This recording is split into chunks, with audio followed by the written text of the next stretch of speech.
If you're about to sign a commercial lease, there's one simple document that could save you thousands at the end of your tenancy: a schedule of condition. Hi, I'm Faye, Director at Harrison Clarke Chartered Surveyors. In this video, I'll explain why a schedule of condition is essential for commercial tenants, what it includes, and how it could protect you from unexpected costs. Whether you're leasing a retail unit, office, or industrial space, understanding this document can make a huge difference to you, especially when it comes to end-of-lease negotiations or dilapidations claims. Let's take a closer look at how it works and why you should always consider having one. A schedule of condition is a factual record of a property's condition at the start of your lease, usually including photographs and supporting notes. But why does this matter? Because most commercial leases contain repairing obligations, some of which can be quite strict. Without a clear record of what the property looked like when you moved in, you could be held responsible for fixing damage or defects that were already there. This is especially important in older buildings with wear and tear, premises with historic alterations or visible defects, or shorter leases where extensive repair isn't commercially realistic. With a schedule of condition in place, the lease can be worded to limit your liability to returning the property in no worse condition than as evidenced by the schedule. In other words, you're not being asked to put it into a better state than you received it. It protects you from inflated dilapidations claims and helps resolve disputes fairly. It's a relatively small investment, but it offers significant peace of mind and potentially huge cost savings at lease end. So what does a good schedule of condition actually include? It's more than a few quick photos on a phone. A professional schedule should include high-quality photographs showing both general areas and specific defects, clearly dated and referenced. Written descriptions and supporting text to describe the materials, condition, and any visible issues.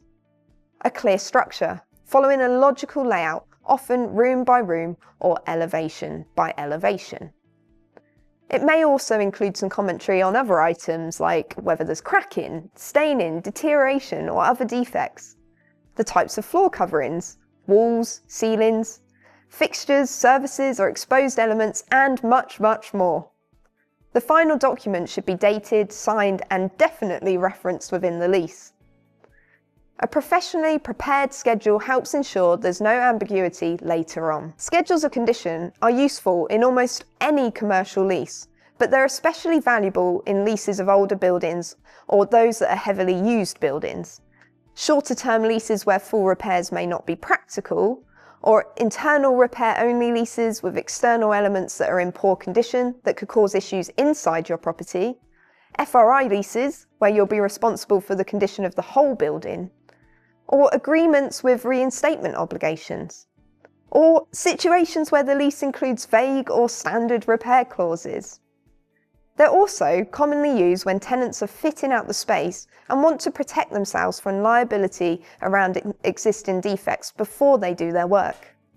In short, if there's any uncertainty about the building's condition, or if you're expected to maintain or return the property in good repair, a schedule of condition is a smart, practical step. At Harrison Clarke, our process for producing a schedule of condition is straightforward but thorough. We start with an on-site inspection to take photos of all relevant areas, identify and document any defects or wear to the property, record features and finishes in each space.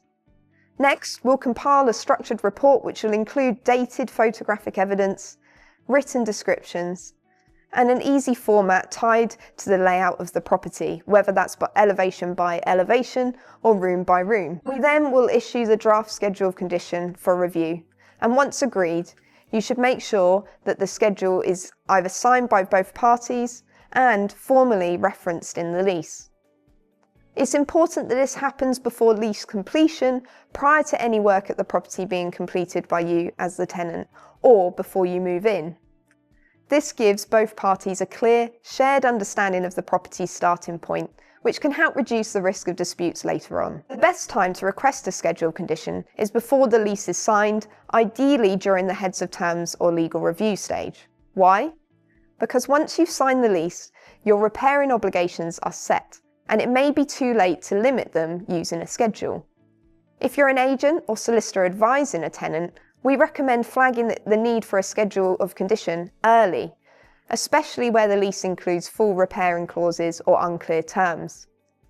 If you're a tenant, ask your legal team to ensure the schedule is properly referenced, not just attached as an appendix, but clearly stated as limiting your liability. At Harrison Clarke, we are dilapidation specialists and always happy to review these lease clauses. Timing is key.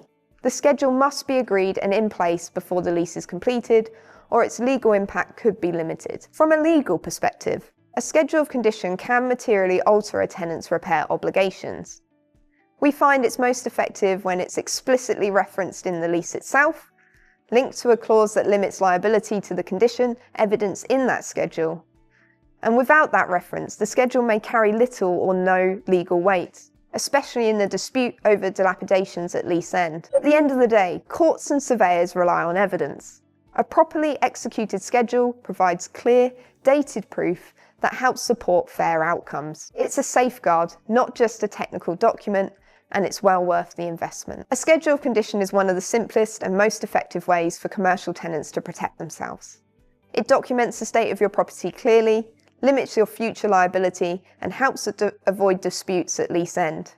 If you're entering into a lease or advising someone who is, make sure a schedule of condition is prepared and considered. At Harrison Clarke, we prepare professional, clear, and legally robust schedules for all types of commercial premises. If you'd like to learn more or get a quote from us, just get in touch. And if this video helped clarify things, feel free to subscribe to our channel for more property insights. Thanks for watching, and we look forward to seeing you next time.